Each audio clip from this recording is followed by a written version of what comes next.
రేవంత్ రెడ్డి గారు తొండాట ఆడకు. ఏం చేస్తావు? కౌశిక్ రెడ్డిని ఇంట్లో కూర్చోబెడతావు, పోలీసు వాళ్ళతో కూర్చోబెట్టి అరెస్ట్ చేపిస్తావు, కంచెలు ఇస్తావు, నా ఇంటి చుట్టూ వందలాది మంది పోలీసు వాళ్ళని పెట్టి కౌశిక్ రెడ్డి బయటికి వెళ్ళొద్దు, కౌశిక్ రెడ్డి కార్యకర్తను రానివద్దు, అరెస్ట్ చేయాలి ఎక్కడ పడితే అక్కడ. వాళ్ళకేమో ఎస్కాట్ ఇచ్చి ఇంటికి ఇచ్చి దాడి చేయమంటాడు. గిదానే దీన్ని అంటారానే ఈ చింతపండని. నిజంగా దమ్ముంటే పోలీసు వాళ్ళని పక్కకు జరుపు, ఇష్పెట్టు. కౌశిక్ రెడ్డిని ఇంకెవరు వస్తారో, నువ్వు వస్తావు, ఇంకెవరు వస్తారు, ఇష్పెట్టురి. ఎవరు పోలీసు వాళ్ళు లేకుండా అప్పుడు చూపిస్తాం. ఒకరిని అరెస్ట్ చేసి ఒకరికి ఫ్రీ హ్యాండ్ ఇచ్చి మేము ఏదో చేసినాం అని అంటున్నాం. అయ్యా రేవంత్ రెడ్డి గారు మర్చిపోయినట్టున్నావు దినాలు.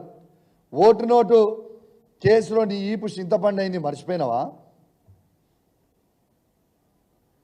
6 గ్యారెంటీలు అమలు చేయకపోతే మహబూబ్ నగర్ ప్రజలు నీ ఈపు చింతపండు చేసింది, మర్చిపోయినావా? గురునాథ్ రెడ్డి గారు నీ ఇంటికి వచ్చి నీ ఈపు చింతపండు చేసింది, మర్చిపోయినావా? రేపు తెలంగాణ ప్రజలు నిన్ను చీరి చింత చెట్టుకి కట్టేసి నీ ఈపు చింతపండు చేసే రోజు వస్తుంది దగ్గర. ఎందుకు తొందరపడుతున్నావు బిడ్డ? ఖచ్చితంగా అవుతాయి, ఖచ్చితంగా అవుతుంది.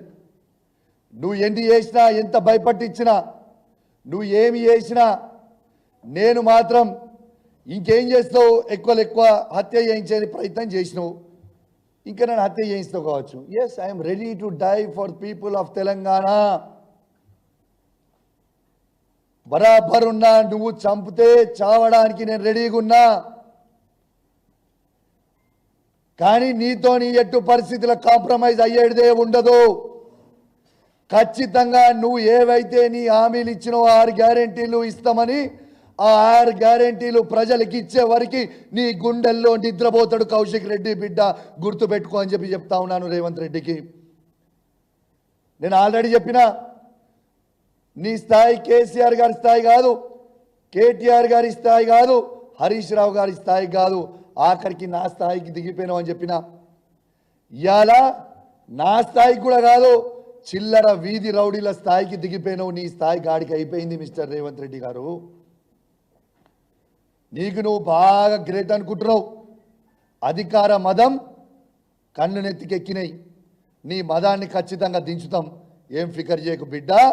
దించిన రోజు నీకు ఉంటుందిరా స్వామి రంగా, ఆ రోజు ఉంటుంది, తీసి పెడతాం అని అనుకోకు. నేను ఉట్టిగా నువ్వు మర్చిపోయినట్టున్నావు రేవంత్ రెడ్డి, గుర్తు చేసుకో.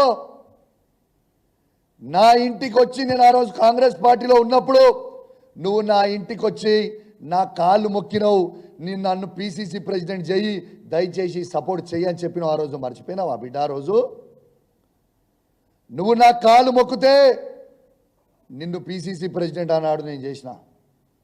కానీ గుర్తుపెట్టుకో, ఏ విధంగా నేను ఆ రోజు పిసిసి ప్రెసిడెంట్గా చేసినో, ఇవాళ కేసీఆర్ నాయకత్వంలో మళ్ళా నిన్ను సీఎం పదవి దించే వరకు నిద్రపోకుండా పనిచేస్తా బిడ్డ, జాగ్రత్తలు చూసుకో అని చెప్పి సందర్భంగా నేను హెచ్చరిస్తా ఉన్నాను.